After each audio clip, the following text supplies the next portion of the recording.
નમસ્કાર દર્શક મિત્રો, ધ લોકસત્તા શોમાં આપનું સ્વાગત છે। શું સંગીત ફક્ત મનુષ્યોને આનંદ આપે છે? નહીં। મીડિયા અહેવાલો અનુસાર બ્રિટનની લીલાછમ ખેતર ભૂમિમાં હવે સંગીતના સુમેળ સાથે ગાયો પણ રિલેક્સ થતી જોવા મળે છે।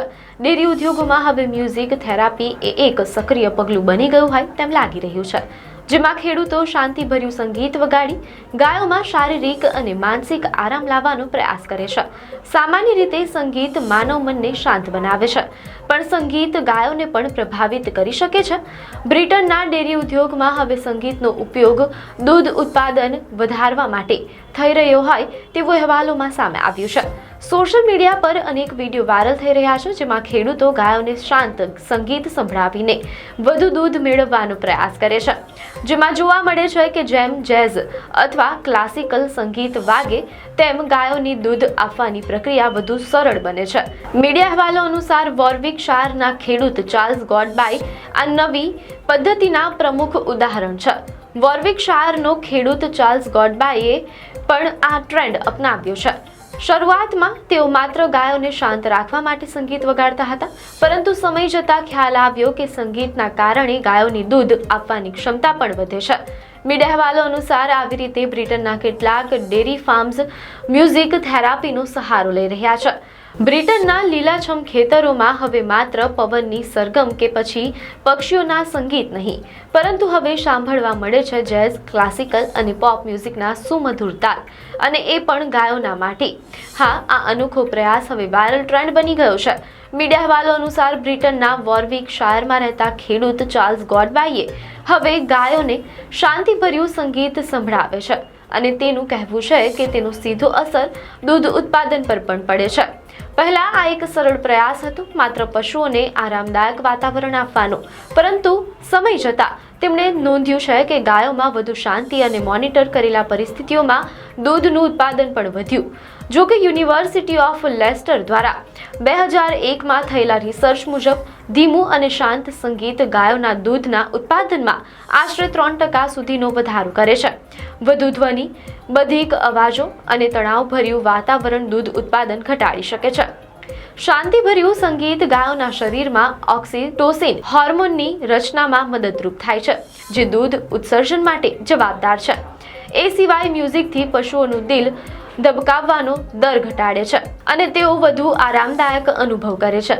જેમ આપણે માનસિક શાંતિ માટે મ્યુઝિકનો સહારો લઈએ છીએ, તેમ હવે પશુપાલન ક્ષેત્રે પણ સંગીતનો ઉપયોગ ડેરી ઉત્પાદન વધારવા માટે થઈ રહ્યો હોય તેમ લાગે છે। મીડિયા અહેવાલો અનુસાર વિશ્વના અનેક ડેરી ફાર્મમાં હવે સંગીત માત્ર મનોરંજન માટે નહીં, પરંતુ દૂધ ઉત્પાદન વધારવાના સાધન તરીકે વપરાય છે। ઘણા ખેડૂતો માને છે કે સંગીત ગાયોને શારીરિક અને માનસિક રીતે દૂધ આપવા માટે તૈયાર કરે છે, જ્યારે વોરવિકશાયરના ડેરી ખેડૂત ચાર્લ્સ ગોડબાઈએ આ વિચારોને પેવલોવના પ્રખ્યાત પ્રયોગ સાથે સાંકળી બતાવે છે। રશિયન વૈજ્ઞાનિક ઇવાન પેવલોવે તેના પ્રયોગમાં કૂતરાને ખાવાનું આપતી વખતે ઘંટડી વગાડવાનું શરૂ કર્યું હતું। સમય જતાં માત્ર ઘંટડીનો અવાજ સાંભળતા જ કૂતરામાં લાળ આવવા લાગે છે, એટલે કે એક ન્યુરો સાયકોટિક શારીરિક પ્રતિભાવ ઊભો થયો। ગોડબાય કહે છે કે તેમના ડેરી ફાર્મમાં પણ સંગીતનો ઉપયોગ આમ જ થાય છે।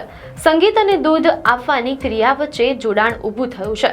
તેઓ કહે છે કે મિલ્કિંગ પાર્લરમાં હંમેશા સંગીત વગાડવામાં આવે છે, તે ફક્ત સ્ટાફ માટે નહીં પણ ગાયો માટે પણ હોય છે। તેમના મતે સંગીતના સ્થિમિત અવાજો ગાયોની ઇન્દ્રિયો અને હોર્મોન પ્રણાલીને પ્રેરિત કરે છે, ખાસ કરીને ઓક્સિટોસિન હોર્મોનના સ્તરને, જે દૂધના રિલીઝમાં મહત્વનું હોર્મોન છે।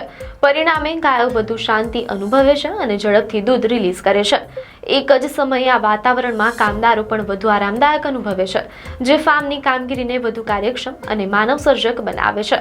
બ્રિટનમાં હવે ખેતી ક્ષેત્રે પણ સંગીતના સૂર લહેરાઈ રહ્યા છે, ખાસ કરીને ગાયો માટે। વોરવિકશાયરના ખેડૂત ચાર્લ્સ ગોડબાય માટે આ ક્રેઝની શરૂઆત ત્યારે થઈ જ્યારે તેમને અન્ય ખેડૂતો પાસેથી ખબર પડી કે શાંતિભર્યું શાસ્ત્રીય સંગીત ગાયોને શાંતિ આપે છે અને તેમનું દૂધ ઉત્પાદન સુધારે છે।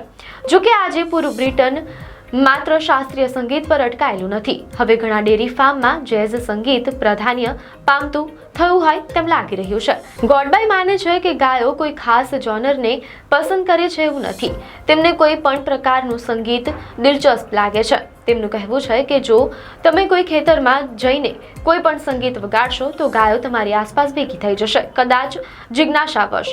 તેમનું મંતવ્ય છે કે ગાયો જાતે તો સંગીતના ગુણ વિશ્લેષક નથી, પણ જ્યારે તેમને શાંતિભર્યું એક સાચું અને જિજ્ઞાસાજનક વાતાવરણ મળે ત્યારે તેઓ જાતે આવકાર દર્શાવે છે. આજના સમયમાં જ્યારે ડેરી ઉદ્યોગ માત્ર ઉત્પાદન સુધી મર્યાદિત નથી, પણ પશુ કલ્યાણ અને ઇમોશનલ એન્વાયરમેન્ટ તરફ પણ ધ્યાન આપતું થઈ ગયું છે, ત્યારે મ્યુઝિક ફોર કાઉઝ જેવો સરળ લાગતો ટ્રેન્ડ વૈજ્ઞાનિક આધાર સાથે એક નોંધપાત્ર પરિવર્તન લાવી રહ્યો હોય તેમ લાગી રહ્યું છે. મીડિયા અહેવાલો અનુસાર બ્રિટનમાં હાલમાં પ્રાણીઓ સાથે જોડાયેલી વિડીયોઝ, ખાસ કરીને ગાયો સાથે સંગીત વગાડતા ખેડૂતના દ્રશ્યો સોશિયલ મીડિયા પર ભારે લોકપ્રિય બન્યા છે. જો કે લોકો માત્ર મનોરંજન માટે નહીં, પરંતુ પશુઓના જીવનમાં થતી નવીન તકો અને પ્રેમાળ પળોને પણ ખૂબ વખાણે છે. મીડિયા અહેવાલો અનુસાર વોરવિકશાયરના ડેરી ખેડૂત ચાર્લ્સ ગોડબાએ જણાવ્યું કે આ ટ્રેન્ડ લોકોમાં વિચિત્રતા કે નવલકથાની ભાવના જાગે છે તેથી હિટ થયો છે એવું નથી, પરંતુ લોકોને ગાયો બહુ ગમે છે. તેમની શાંતિ, સહજતા અને નિર્દોષતા લોકોમાં પ્રેમ અને કુતૂહલ જગાવે છે. એટલે ગાય સાથે સંબંધિત કંઈ પણ સામગ્રીમાં લોકો તદ્દન રસ ધરાવે છે. ગોડબાએ વધુમાં કહ્યું કે આ વિડીયો માત્ર મનોરંજન પૂરતું નથી, પરંતુ તેના દ્વારા ડેરી ઉદ્યોગ સામે લોકોના દૃષ્ટિકોણમાં પોઝિટિવ બદલાવ આવી રહ્યો છે તેમ લાગી રહ્યું છે. લોકો હવે ખેતરોની પૃષ્ઠભૂમિ, પશુપાલન અને પશુ કલ્યાણ જેવી બાબતો તરફ પણ ધ્યાન આપતા થયા છે. ડેરી ઉદ્યોગ પર જો લોકોનું ધ્યાન વધુ જાય છે તે એ બાબત સારી છે. તેઓ ઉમેરે છે કે ખરેખર સમાજમાં જ્યારે શહેર અને ગ્રામ્ય જીવન વચ્ચેનો તફાવત વધતો જાય છે ત્યારે આવી વિડીયો એક માનવીય અને લાગણીસભર કડી તરીકે કામ કરે છે, જે લોકોને કુદરત અને પશુ સાથે ફરીથી જોડવાનું કામ કરે છે. આજના યુગમાં જ્યાં ખેતી અને પશુપાલન માત્ર ઉત્પાદન સુધી સીમિત નથી, ત્યાં મ્યુઝિક ફોર કાઉઝ જેવી પહેલ એક લાગણીસભર અને વૈજ્ઞાનિક રીતે આધારિત દ્રષ્ટિકોણ રજૂ કરે છે. ચાર્લ્સ ગોડબાય જેવા ખેડૂતોના પ્રયાસો સૌમ્ય સંદેશ આપે છે કે કૃષિ ક્ષેત્રમાં નવીનતા માત્ર ટેકનોલોજીથી નહીં, પરંતુ સંવેદનશીલતા અને કલાપૂર્ણતાથી પણ લાવવામાં આવી શકે છે. આપને માહિતી સારી લાગી હોય તો વિડીયોને લાઇક અને શેર કરજો, ચેનલને સબસ્ક્રાઇબ કરજો.